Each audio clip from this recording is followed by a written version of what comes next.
Sales Proformance Show.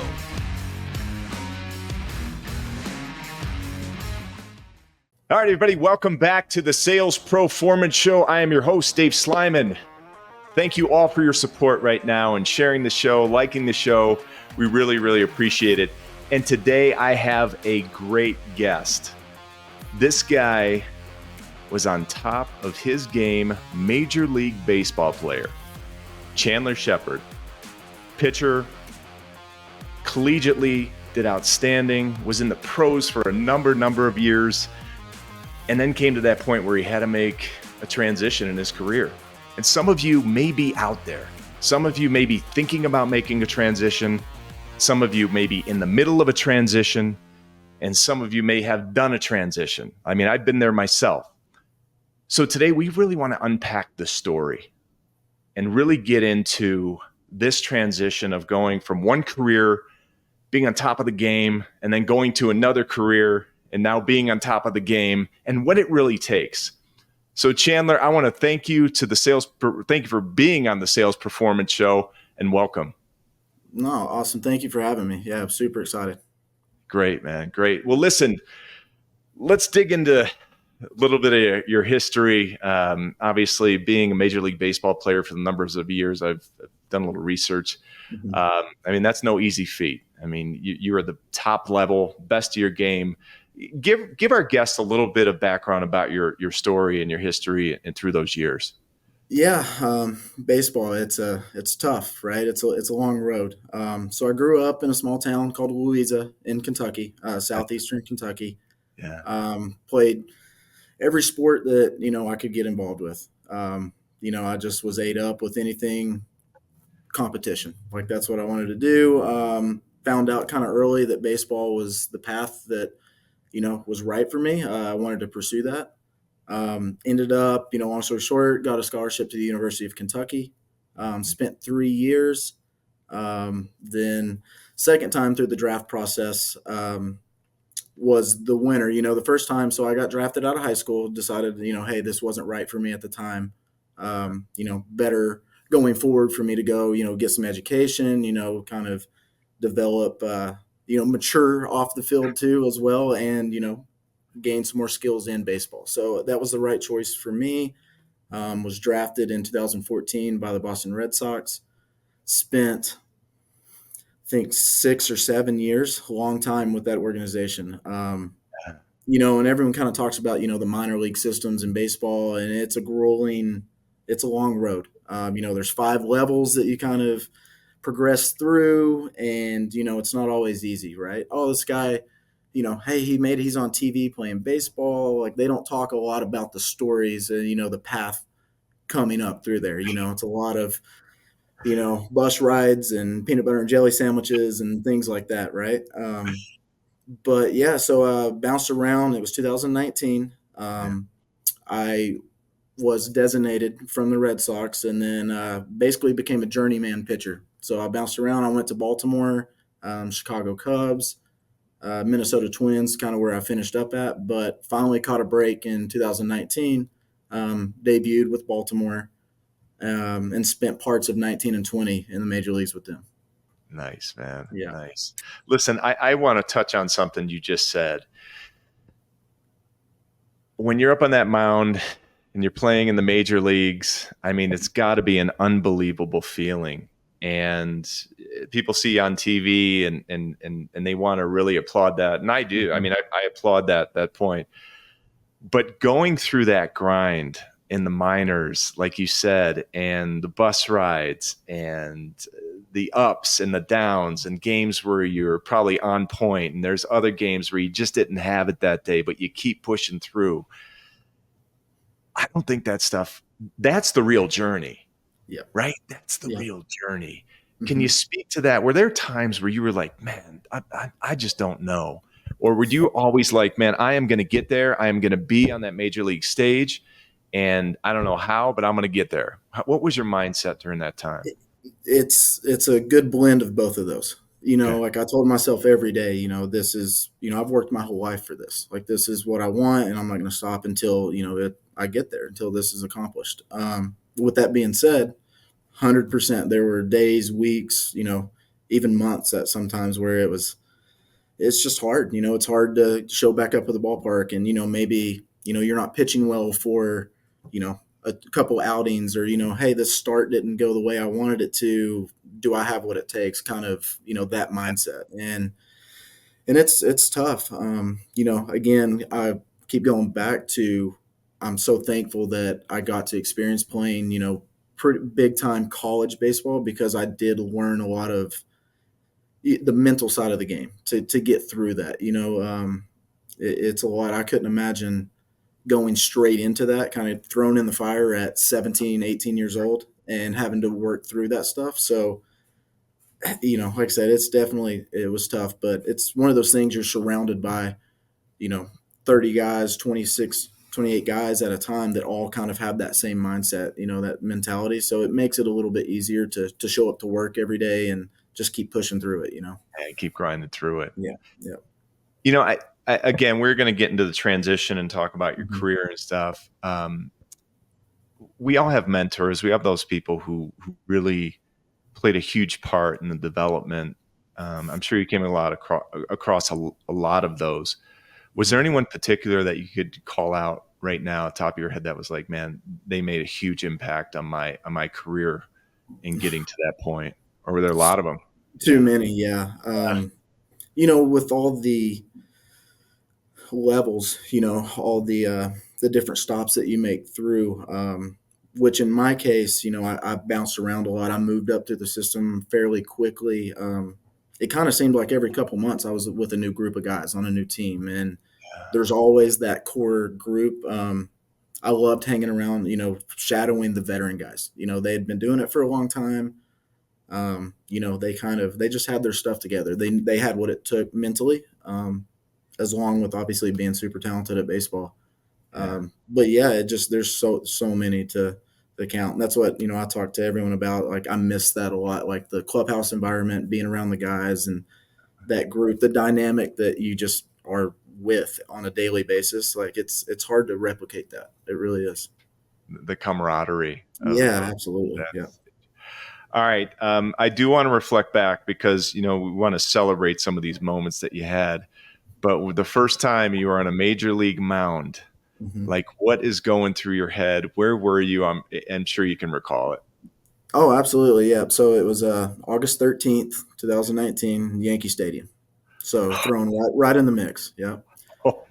And so I don't know exactly. As crazy as they say when you're out there. Unbelievable. So, I'm in the bullpen, and it kind of, the game was going in a way where, hey, tonight might be my night. Like, this could be a situation where, they're going to use me, bring me in. At that point, obviously the butterflies and like the emotions that you're going through, my legs were going in and out of being numb. Like, it's just the feelings, like, it's hard to describe the feelings.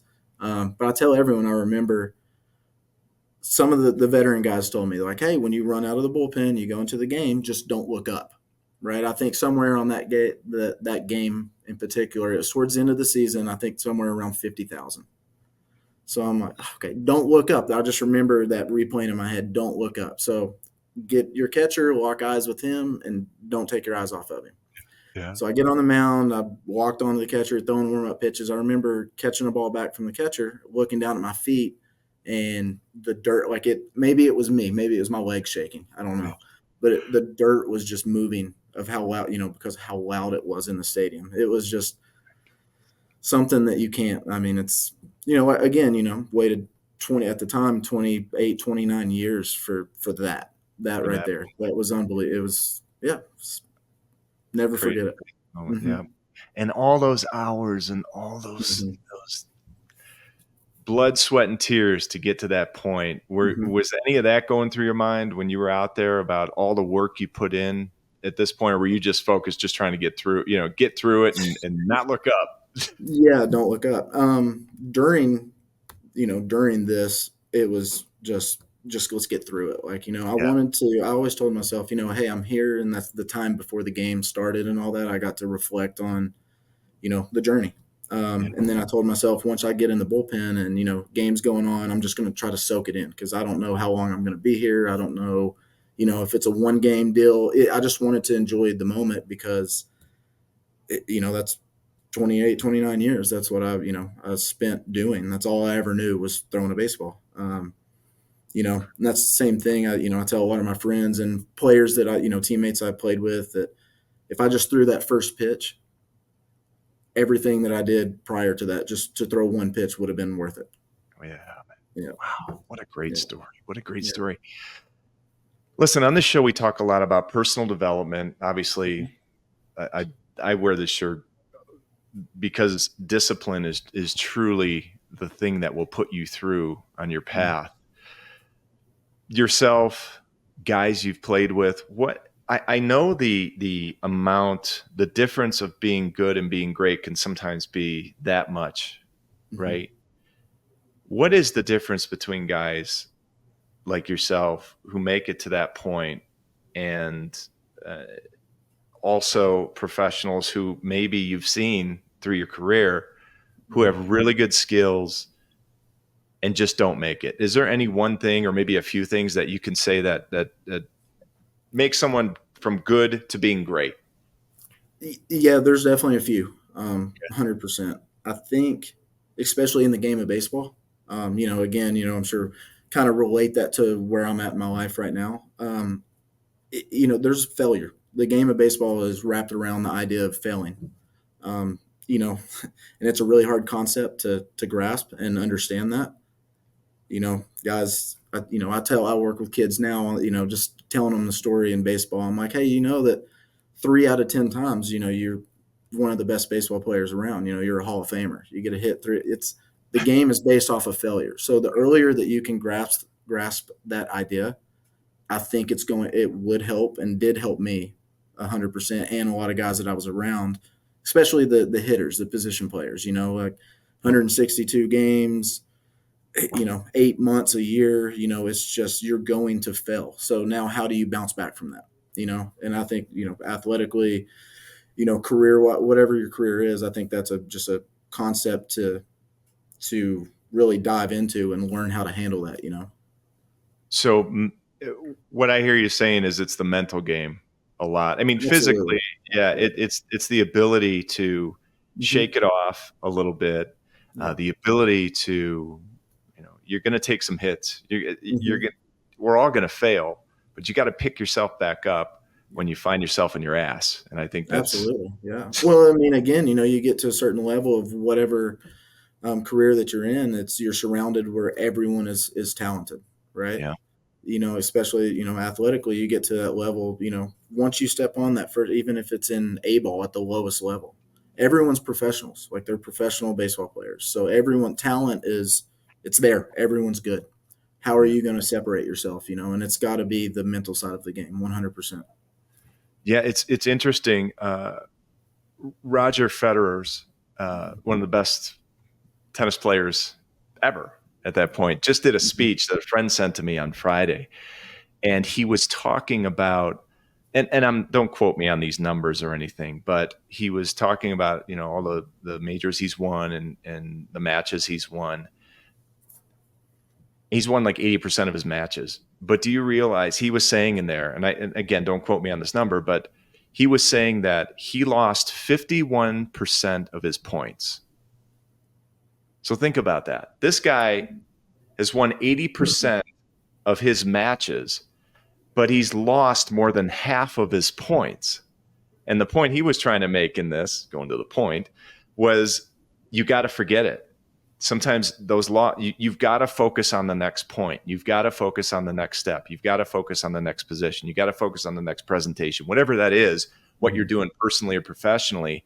Sometimes you got to put those failures, you got to learn from them. They're only failures if you don't learn from them, but essentially you got to put them behind you. And it was a great little speech that he put together, but I think it translates well to what you were just talking about. Absolutely.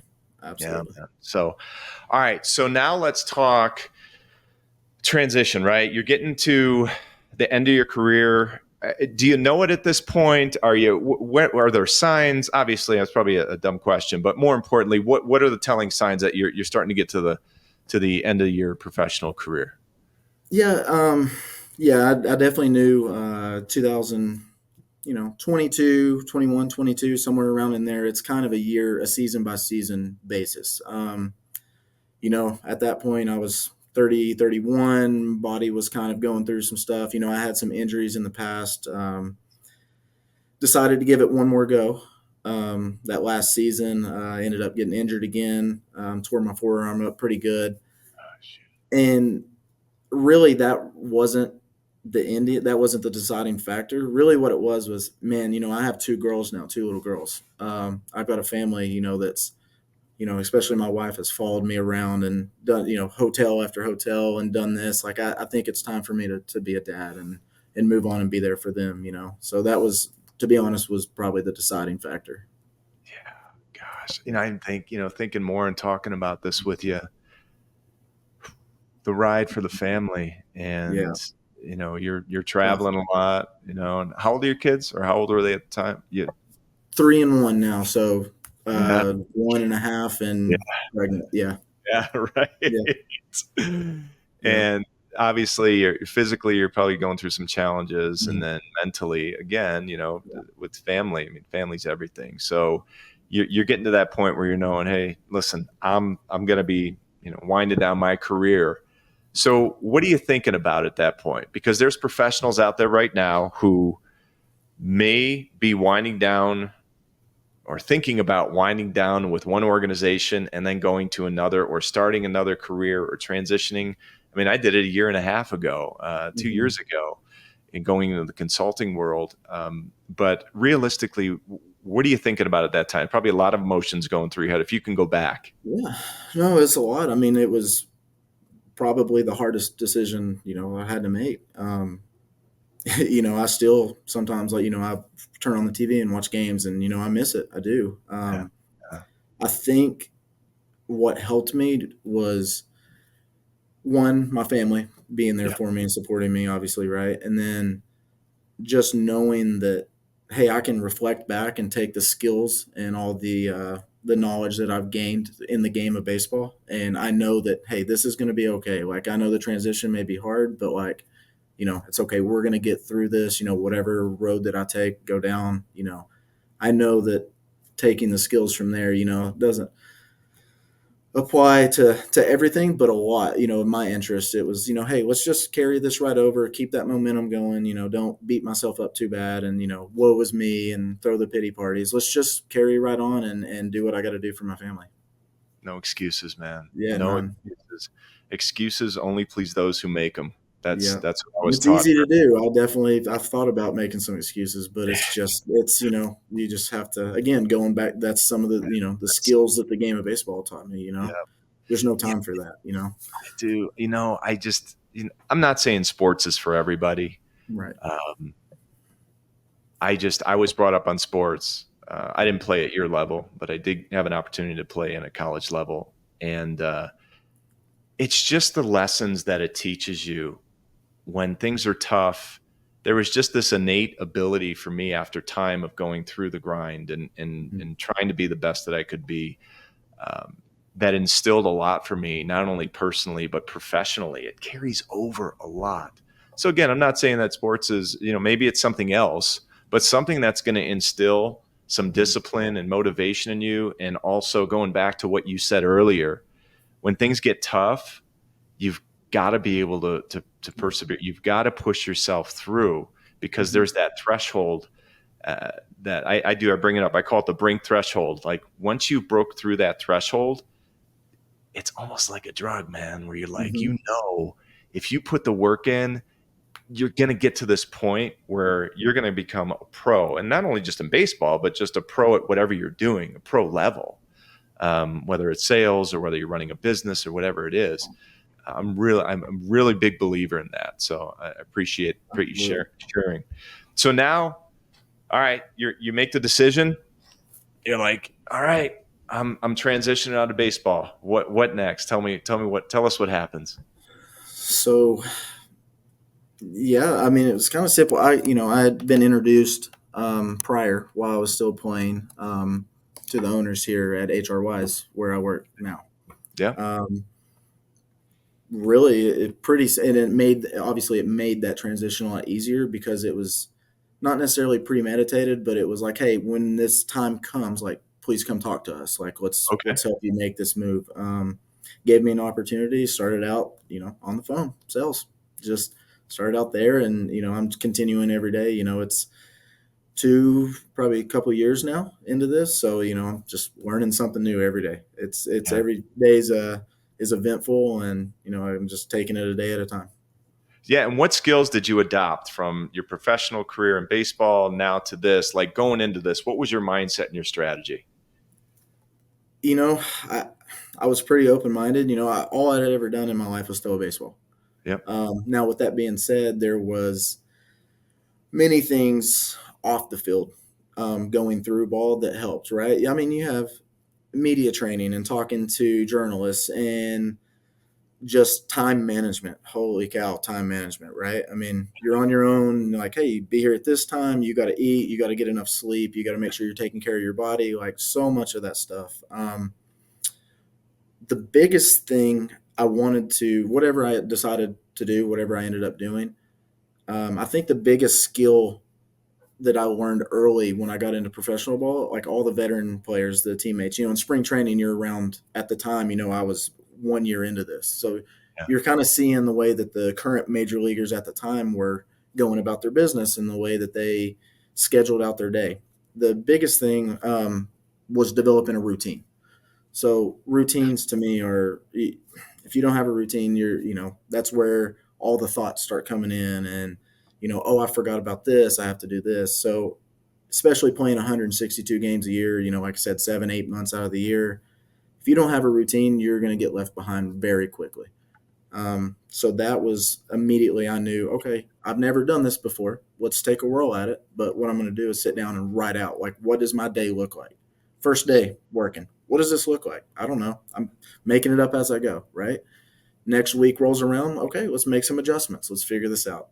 Month goes down the road. Okay, I'm spending some time on this. I don't know if it's working. Let's make another adjustment, right? And then you just continue to keep developing that routine, and it's your lifeline, I think. Chandler, you Yeah. hit it on the head. Yeah. If you don't have structure, routine, Yeah. habits, what happens is, especially when people get knocked off their game, if they don't have that to go to, they Yeah. can really spiral. I mean, they can really get knocked off track and maybe go to things that they shouldn't go to for Mm-hmm. that matter. But long and the short of it is, man, I think you hit it right on the head. You've got to have some structure and stability in your life with routines and habits that are positively helping you. And because those will get you through the tough times. Mm-hmm. Those will get you through the tough times, and they will help you in your case. And what you did, you totally transitioned into something that you didn't have a lot of experience in. Right. And so I give you a lot of credit, man. I think it goes back to the principles of the routines Mm-hmm. and habits and loyalties. So now you've obviously transitioned into this new role. Was there any mentors or any people that that have helped you along on the sales side? How do you, I guess, listen, in baseball, you can go out, you can throw 1,000 pitches a day or whatever that is, Mm-hmm. and do your rehab, do all the stuff physically to help you grow as a professional. What have you done in the sales space as a sales professional right now to hone in your skills to be a pro in the sales world? Starting out, again, and I'm super blessed to had this opportunity. Our owner here at HRY's, Greg O'Keefe, I mean, I learned something from this guy every day. And he built this business from the ground up. And where does that usually start, right? Sales. So he built this and he put the footwork in, and making connections, and like I said, I kind of was attached at his hip for a long time, because I just feed me knowledge. Like, I want everything. Like, show me all the stuff that you've learned over the last 25, 30 years. I want to know. And then once it's kind of like, all right, Chandler, hey, back off a little bit, then it's like, hey, forming connections. And like, again, sports, having coaches around you all the time and teammates, like, I have no issue like asking, hey man, like you're really good at this. Like, hey, can you shed some light on me? I don't have a problem doing that at all because I just want to keep learning. And I think that's another, skill that carried over into whatever profession that you go into, is just have that eagerness to just continue to gain knowledge and learn. Like every day, there's something you can learn every day. That's fantastic. And Yeah. it's funny, when I had my first marketing and advertising company, I did the same thing. I was part of a franchise organization, and what I did is the guy who was, top of the organization, I went out to Dallas and shadowed him for a week. He let me do that, and I literally spent 5 days with him in the field. I watched everything he did because I said, "Listen, I want to be as good I want to be better than this guy." But I want to learn from somebody who's doing things right. And that was made a huge impact on me in the direction of my career, was to be able to go out and see somebody who was doing it. Sped up the process for me. I probably would have figured it out after time, but it sure does speed up the process. But again, you got to put in the work, and it's not easy. You got to do it, and don't be shy. Like you said, raise your hand, tap somebody on the shoulder. And here's the other thing, and this was something that came up on our last podcast with this guy who we had on, was mind, body, and spirit, spiritual selling, manifestation, and everything. But people who are successful and have been there and done it, or are on top of their game, they always want to help. They always want help. Yep. Because they've been there before. They were where you were, or where, like right now, if you had someone, and maybe it is true now, but any kids come to you now and say, hey, I'm sure you've been asked, can you help me with my pitching, right? And all that Absolutely. kind of stuff. Always. Of course. Of course.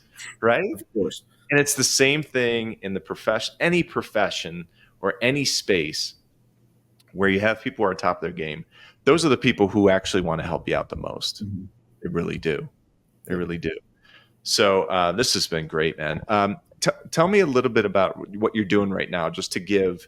I know the business name can be the obvious, but talk to us about what you're doing right now in the HR space. Yeah. So HR wise, so we're an outsource. We're an outsource for an HR department.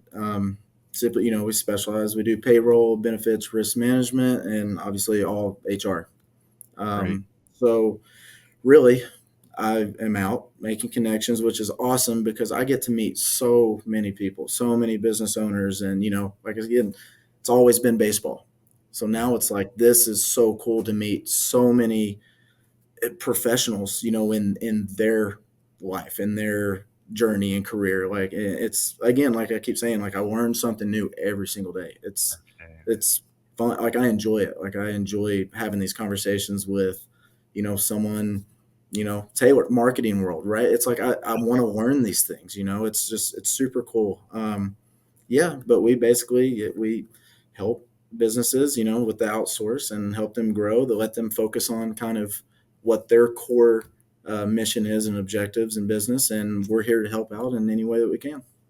That's great. Yeah, actually, Chandler and I got connected through a guest who'd been on the show earlier this year, Taylor Rash, and super good friend of mine. Obviously, is a really good friend of yours. And this guy, he's doing a super successful job now, growing his marketing business and transition from the corporate world into his own business, and he's doing a fantastic job. But I'm so glad that he connected us at this point. Absolutely. Yeah. So now going out, you're meeting with people, and for somebody who's kind of jumped in, you've been in now with what, 3 years? You said, I think 3 years. Yeah, in your about position? 3. Yeah. So for someone transitioning into one career to another, someone who's thinking about it, is there anything that you would say to them? Hey, think about this before you just transition into a career, or I guess going back to it, when you're transitioning, what are one or two things you would recommend if you were talking to your former self 3 years ago? Okay, I know, and this question's got you thinking right now. Yeah. But if if you were talking to yourself, your former self 3 years ago, what kind of advice would you give him yourself? Yeah, I guess the only thing kind of popping in my head right now is, again, I'm trying to reflect on what I was going through, is just dive in, just take it head on. There's always questions. Like, you can always ask questions like, hey, is this right? Or, but again, it goes back to what we were talking about. Like, the transition, I knew going into it, like, hey, I'm not going to be very good at this for a while. Like, I'm going to fail. Is that going to stop me? No, it's not. I'm just going to get better at it. So, like, to me, like, I think the sports background and all that too is just dive in, just take it on, head first, and enjoy it, learn as much as you can. Always take the opportunities to gain a new skill. Anything like that, it's just take it on head first. Yep. Yeah, I can't stress. I think that's a great answer because, Yeah. I hear this sometimes where people, they want to go 1 foot in. Well, maybe if the job goes well, I'll stick it out. Or if it doesn't go well, you've kind of got 1 foot in sometimes. And you really, especially coming from your profession, I mean, you've got to be all in. You just got to be all in, man.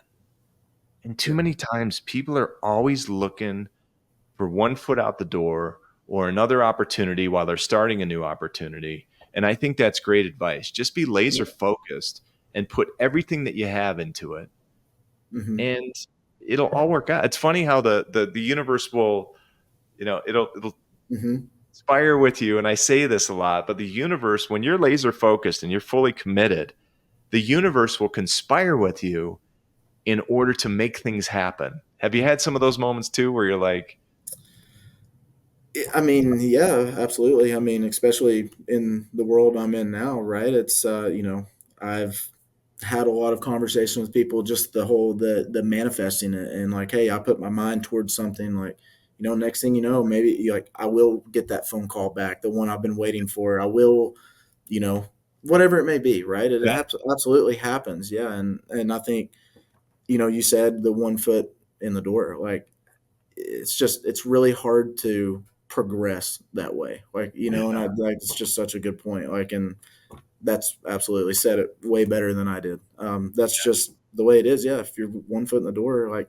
are you really going to take that next step or 2 steps? Or, again, with the especially sales role now, sports and all that competition, right? It's, does that guy have 2 feet in the door? Well, he's probably going to beat me. It's probably going to take that step before I do, or whatever it may be, right? So that's something that I do. I think about that a lot, for sure. do you translate over a lot of the competition into your everyday life here? Yeah, Absolutely. talk about I just think it's so valuable. Like, you want to be on top of the board. It's, I joke around with my buddies now. They're like, oh, well, what do you do? It's like, I don't know, play some golf or play ping pong. It's like, I want to win. It doesn't matter, just want to win, let's get together, play some golf. I want to win. Like, Yeah. I don't know. It's just that taking it away, It really, and I guess that was the perfect question to sum this up in this interview. And first off, thank you. This has been a fantastic interview, and it really, the will to win, I think, just comes down. And listen, as professionals, some days we don't have it every day. Okay, there's going to be some days where it's just not, things aren't going to flow your way, and that's okay. But those are the days where you got to pick it up the most and try to just push through. And like you talked about here, you're going to fail, and those failures are always opportunities for you to grow. And I think this has been a great story and a great interview to be able to kind of unpack that transition, that road you've gone through. And we wish you nothing but success moving forward. So listen, if someone's here, on the show listening to you, where can they find you? Where can they reach out to you?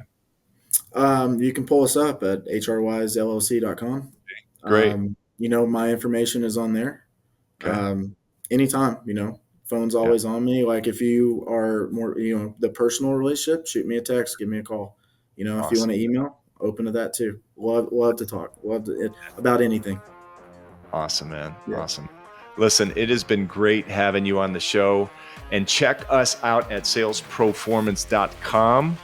Like this show, share this show, and we appreciate all your support out there. And Chandler, thanks again for being a guest on this show today. Really appreciate it. Thank you for having me. Yeah, I enjoyed it. This was a blast. Thank you.